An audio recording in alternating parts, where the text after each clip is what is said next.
Selamat jumpa sahabat praktisi laboratorium dengan saya Yulia Kantasubrata. Pada kesempatan kali ini akan dibahas studi kasus estimasi ketidakpastian pada penetapan bifenil dalam bensin menggunakan metode kromatografi gas atau GC. Maksud daripada pengujian ini adalah menguji ketidakmurnian bifenil dalam bensin menggunakan teknik GCMS. Untuk itu, disiapkan larutan standar bifenil dengan konsentrasi kira-kira 50 mikrogram per mililiter dan larutan blanko. Konsentrasi bifenil dalam bensin juga dalam mikrogram per mili pada sampel dihitung dengan cara membandingkan luas puncak yang dihasilkan sampel terhadap luas puncak yang dihasilkan larutan standar bifenil dengan konsentrasi kurang lebih 50 mikrogram per mili tadi. Dan konsentrasi bifenil dalam sampel bensin dihitung menggunakan rumus C sampel sama dengan A sampel dibagi A50 dikurangi A0 dikalikan C50, di mana C sampel adalah konsentrasi bifenil dalam sampel, sedangkan C50 adalah konsentrasi bifenil dalam standar. A sampel adalah luas puncak yang diperoleh dari larutan contoh atau sampel. A50 luas puncak yang diperoleh dari larutan standar dengan konsentrasi 50 mikrogram per mili. Dan A0 adalah luas puncak yang diperoleh dari larutan blanko. Dalam hal ini, blankonya adalah bensin yang tidak mengandung bifenil. Langkah pertama tentunya dibuat model sistem pengujian. Untuk itu, pertama-tama dibuat larutan standar bifenil dalam bensin, C50, disediakan juga larutan blanko, diinjeksikan larutan blanko ke dalam kolom GC, dan dicatat luas puncaknya adalah A0, kemudian diinjeksikan larutan standar ke dalam kolom, dicatat luas puncaknya sebagai A50, dan terakhir diinjeksikan larutan contoh ke dalam kolom GC dan dicatat luas puncaknya sebagai A sampel. Dari data C50, A0, A50, dan A sampel, C sampel dapat dihitung. C sampel adalah konsentrasi bifenil dalam contoh. Sebagai langkah kedua, dituliskan rumus atau formulanya. Di sini, rumus atau formula yang tadi sudah tayang dituliskan kembali, dan kita melihat di sini A sampel tidak dikoreksi terhadap A0, sedangkan A50 dikoreksi terhadap A0. Yang menjadi pertanyaan adalah mengapa A sampel tidak dikoreksi terhadap A0? Ini jawabnya tergantung dari bagaimana pengujian tadi dilakukan. Apabila sampel yang diterima laboratorium sama sekali tidak mengalami pengenceran, maka inilah rumus yang berlaku. Akan tetapi, apabila sampel yang diterima laboratorium sebelum diinjeksikan ke dalam kolom GC diencerkan terlebih dahulu, tentunya A sampel ini harus juga dikoreksi terhadap A0 karena kita menuangkan bensin yang tidak mengandung bifenil ke dalamnya. Nah, kemudian kalau kita melihat rumus seperti ini, maka seperti biasanya A50 dikurangi A0 kita umpamakan sebagai X agar supaya memudahkan di dalam menggambarkan fishbone-nya. Jadi seandainya A50 dikurangi A0 diibaratkan sama dengan X, rumusnya berubah menjadi C sampel adalah A sampel dibagi X dikalikan C50. langkah berikutnya adalah menggambarkan fishbone. Dilihat di sini, ini adalah rumus yang tadi digunakan dengan perumpamaan yang dibuat, dan kemudian dari fishbone-nya digambarkan mula-mula tulang punggung ikannya. Apa yang kita cari? C sampel diletakkan pada bagian kepala ikan, kemudian semua yang ada pada rumus digambarkan sebagai tulang utama. Jadi kita lihat pada rumus ada A sampel, ada X. Karena A50 dan A0 kita umpamakan sebagai X dan C50. Jadi di sini ada A sampel, C50 dan X. Di dalam tulang utama X ada A50 dan A0. Kemudian A sampel, A50 dan A0 karena memang kromatografi gas tidak dikalibrasi, kita harus kumpulkan data presisinya. Dan karena di sini ada data presisi, maka tulang tambahan presisi tidak boleh dibuat atau tidak dibuat. Karena apabila kita tambahkan lagi tulang presisi, maka akan menjadi double counting. Jadi yang dipertahankan adalah presisi yang ada pada tulang utama A sampel, A50 dan A0. Dengan sendirinya, presisi yang ada di dalam C50 pun jangan dihilangkan karena tidak ada tulang tambahan presisi. Nah, untuk menyiapkan sampel dengan konsentrasi 50 mikrogram per mili, pertama-tama ditimbang bifenil, dan kalau menimbang bifenil pasti ada penimbangan wadah kosong dan wadah kosong plus bifenil. Selain itu yang harus diperhitungkan adalah kemurnian bifenilnya. Kemudian bifenil yang ditimbang tadi dilarutkan dalam labu takar untuk menghasilkan C50. Dalam hal ini digunakan labu takar 1 liter. Dan seperti biasanya untuk alat gelas, kita punya duri-duri. Selain kalibrasi dan presisi, sama seperti pada neraca, juga ada duri efek Muey atau efek temperatur. Nah, tapi dilihat di sini ada satu tulang tambahan yang disebut sebagai linearitas. Mengapa ada tulang tambahan linearitas di dalam fishbone keseluruhan ini? Hal ini disebabkan kalau digunakan rumus perbandingan satu titik seperti ini, maksudnya apa yang ada pada sampel dibandingkan dengan apa yang ada pada standar. Jadi pembandingannya hanya perbandingan satu titik.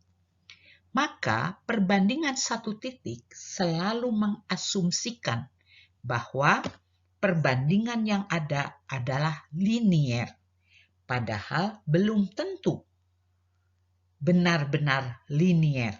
Oleh karena itu, harus ada tulang tambahan yang disebut linearitas, yang ketidakpastiannya kita hitung dari data-data yang dibuat pada percobaan kecil. Nah, bagaimana membuat percobaan kecilnya? Di sini, di dalam menghitung ketidakpastian baku dan ketidakpastian baku gabungan, pertama-tama kita hitung dulu ketidakpastian baku asal linearitas atau U linearitas. Untuk menghitung U linearitas, tadi sudah dikatakan perlu dibuat percobaan kecil. Bagaimana percobaan kecil itu dibuat? Pertama-tama, buatlah larutan bifenil dengan berbagai konsentrasi berbeda yang tentunya konsentrasinya diketahui.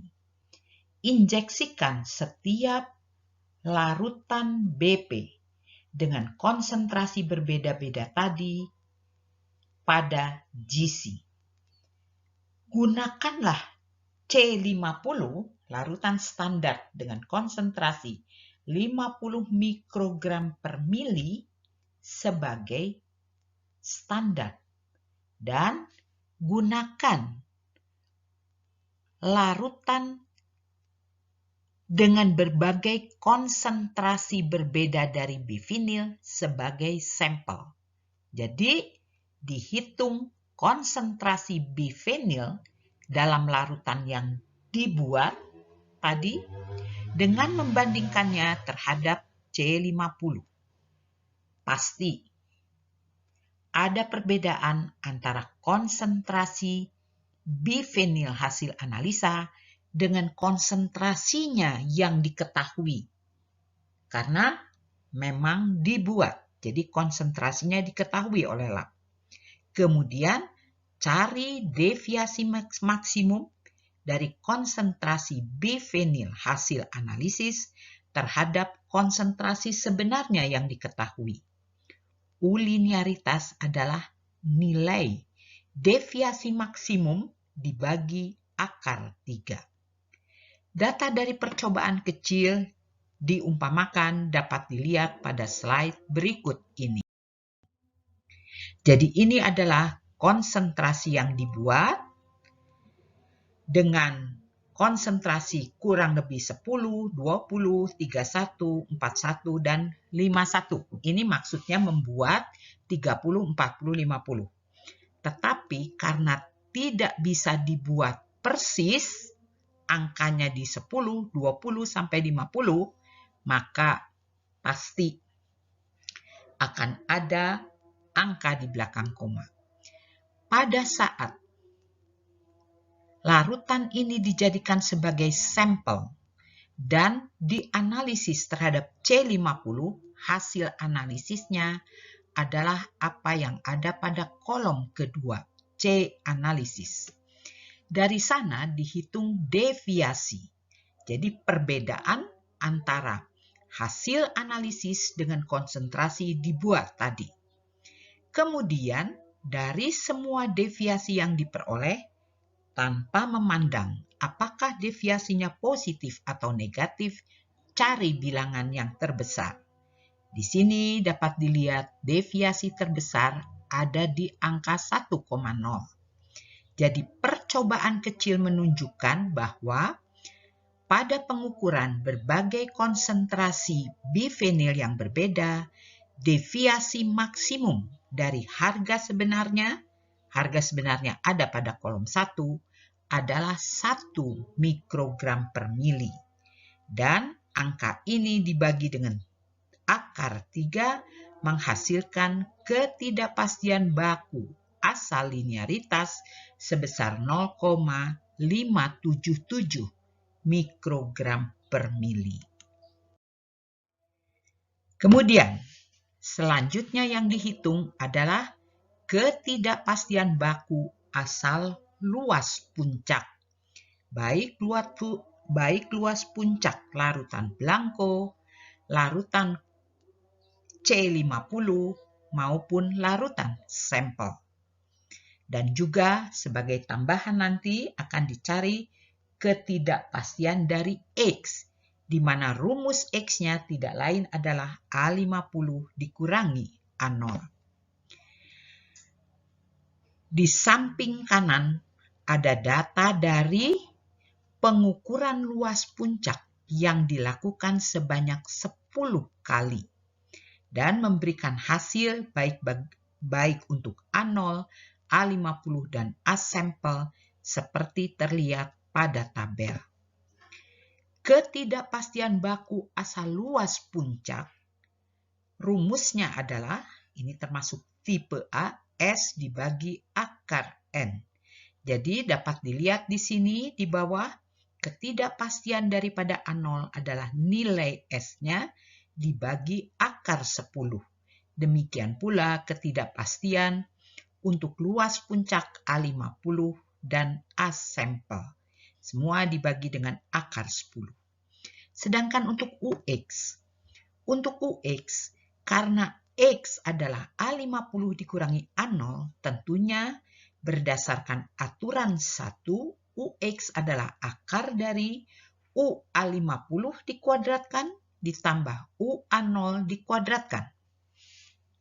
Sehingga hasilnya diperoleh di sini Sesudah dikuadratkan, dijumlahkan, ditarik akarnya, diperoleh hasil 0,8778. Langkah selanjutnya adalah menghitung ketidakpastian baku asal larutan standar bifenil, yaitu UC50.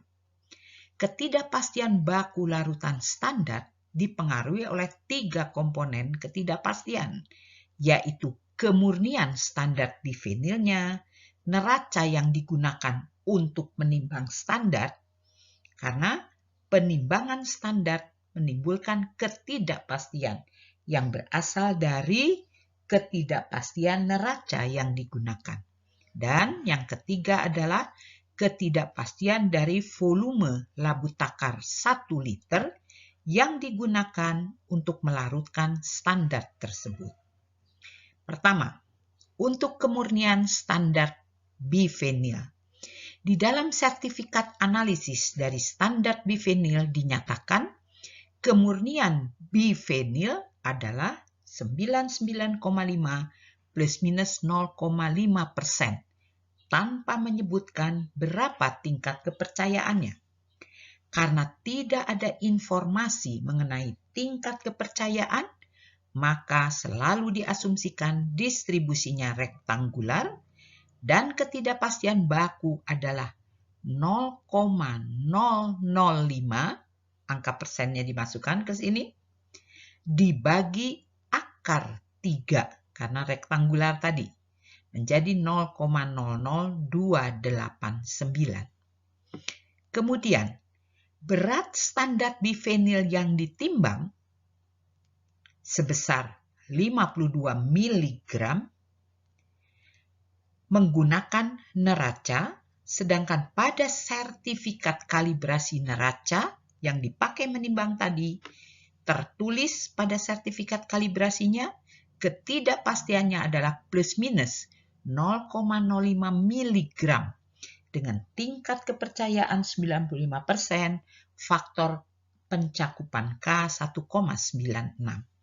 Berarti ketidakpastian baku asal kalibrasi adalah angka 0,05 dibagi 1,96 menjadi 0,026 mg. Kemudian 10 kali pengulangan pengukuran berat pada neraca memberi nilai simpangan baku, ini diambil dari data logbook laboratorium, simpangan bakunya adalah 0,06 mg. Jadi ketidakpastian baku asal presisi adalah S dibagi akar 1. Karena pada saat bifenil ditimbang dilakukan hanya 1 kali penimbangan saja. Kemudian, ketidakpastian baku asal kalibrasi harus dihitung 2 kali karena mencakup 2 kali penimbangan, yaitu penimbangan wadah sebelum dan sesudah ditambah bifenil. Sedangkan ketidakpastian baku asal presisi dihitung hanya 1 kali karena perhitungannya sudah didasarkan pada selisih berat, yaitu standar deviasi dari berat bifenilnya saja. Berarti di sini ketidakpastian baku gabungannya yang asal kalibrasi dikuadratkan dikalikan 2, yang asal presisi hanya dikuadratkan karena pengalinya hanya 1. Dan kalau dihitung di bawah ini ada worksheet daripada Excel-nya, maka kita peroleh ketidakpastian baku dari berat bifenil yang ditimbang sebesar 0,07 mg. Kemudian, standar bifenil sebanyak 52 mg tadi dilarutkan dalam labu takar 1 liter. Tentunya harus dihitung berapa ketidakpastian baku dari volume labu takar yang 1 liter ini.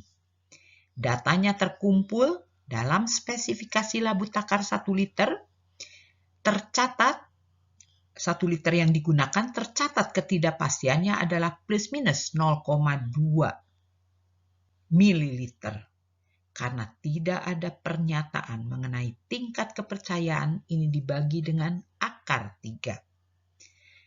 Hasilnya diberikan di sini, ketidakpastian baku asal kalibrasi labu takar sebesar 0,1156 ml. 10 kali pengisian dan penimbangan pada labu takar 1 liter memberikan nilai simpangan baku sebesar plus minus 0,15 mili.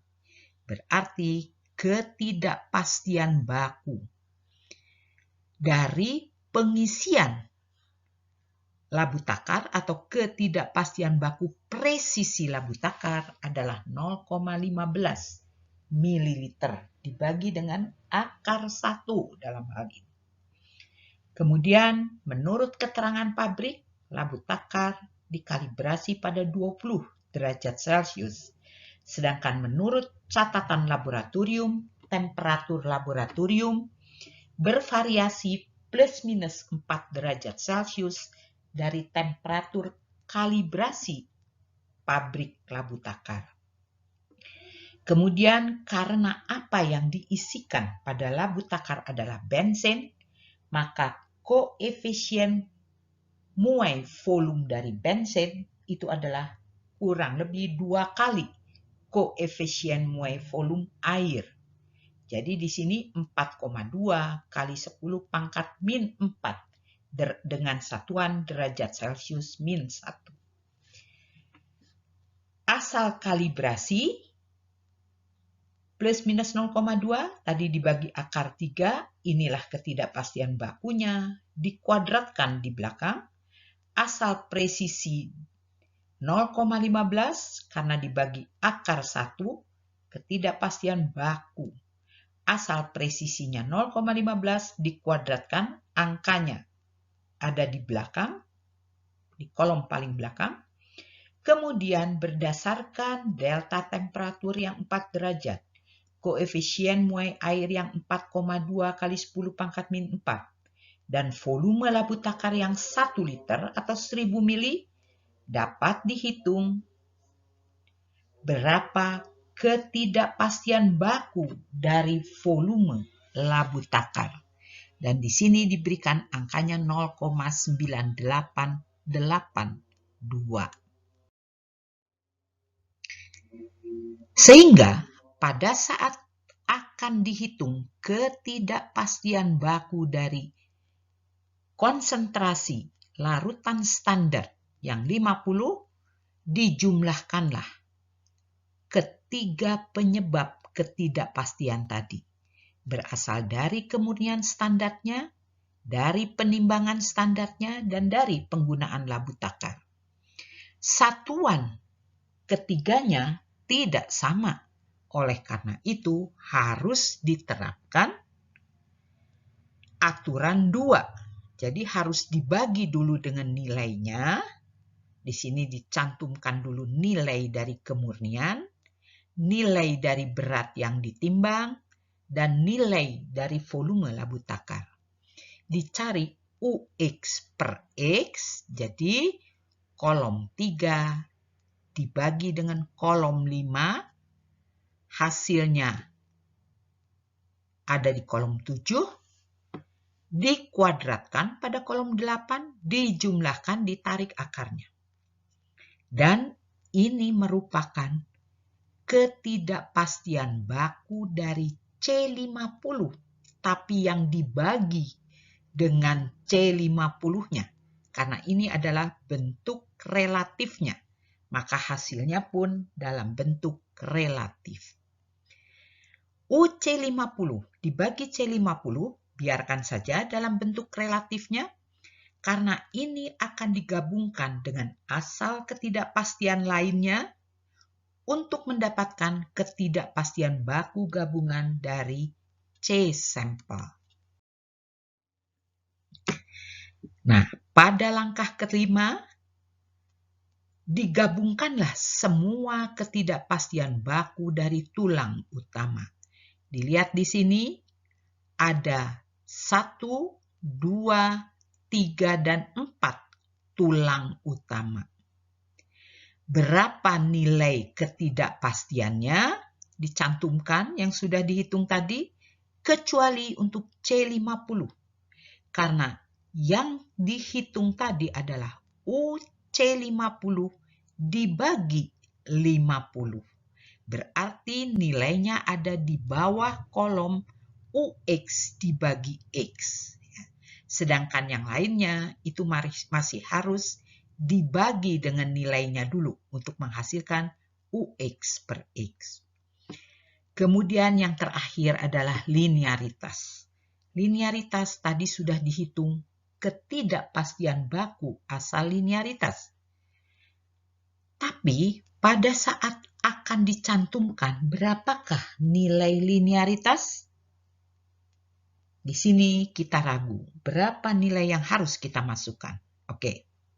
Kalau demikian jumlahkan saja yang 3 di atasnya. 3 komponen ketidakpastian tanpa linearitas. Jadi berarti apa? Pada saat dijumlahkan kuadratnya, ditarik akarnya, yang didapat adalah ketidakpastian baku C sampel dibagi C sampel. Tapi belum memperhitungkan kontribusi dari tulang linearitas. Hasilnya adalah sama dengan angka dari penjumlahan tadi yang ditarik akarnya, 0,003349. Nah, kalau hanya ingin diketahui berapa ketidakpastian C sampelnya saja, tentunya dengan menghitung C sampel berdasarkan data hasil uji, ini didapatkan di sini C sampelnya 34,84 mg per liter, maka dapat dihitung hanya ketidakpastian baku asal C sampel. Tapi sekali lagi belum memperhitungkan kontribusi dari linearitas. Jadi mengalikan 0,003 dengan 34 itu menghasilkan angka 0,116 mg per liter. Itu adalah ketidakpastian baku yang berasal hanya dari konsentrasi sampel tapi belum memperhitungkan linearitas. Apa yang bisa dilihat di sini? Satuannya menjadi miligram per liter. Karena tadi yang tidak bersatuan di sini kita kalikan dengan C sampel yang punya satuan miligram per liter. Setelah UC sampel bersatuan miligram per liter, coba dilihat satuannya adalah sama dengan U linearitas yang juga miligram per liter atau mikrogram per liter. Ini hanya faktor konversi antara mikrogram ke miligram.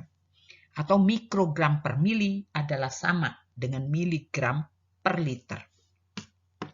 Berarti kalau keduanya bersatuan sama, dapat diterapkan aturan 1 untuk menjumlahkannya. Jadi UC sampel dikuadratkan, U linearitas dikuadratkan, dijumlahkan, ditarik akar dari jumlah. Dan itu adalah UC sampel yang sudah memperhitungkan kontribusi dari linearitas. Berarti nilainya adalah 0,5887 sebagai ketidakpastian baku gabungan yang dicari. Akan tetapi pada saat akan dilaporkan bersama dengan hasil uji, tentunya tidak dapat dilaporkan dalam bentuk ketidakpastian bakunya, yang dilaporkan harus dalam bentuk ketidakpastian diperluas dengan cara mengalihkan 0,5887 dengan faktor pencakupan K sama dengan 2 yang berasal dari tingkat probabilitas 95%. Maka dalam SHU atau LHU dilaporkan konsentrasi bifenil dalam bensin sebagai C sampel adalah 34,83 di sini, hitungan di sini, plus minus, ini kurang strip di bawahnya, 2 kali 0,5887. Jadi plus minus 1,177 miligram per liter. Nah, demikian yang dapat diberikan pada video ini. Mudah-mudahan apa yang disampaikan dapat bermanfaat dalam menunjang pekerjaan praktisi laboratorium sehari-hari. Terima kasih atas perhatian semua sahabat praktisi laboratorium. Sampai jumpa di video yang akan datang.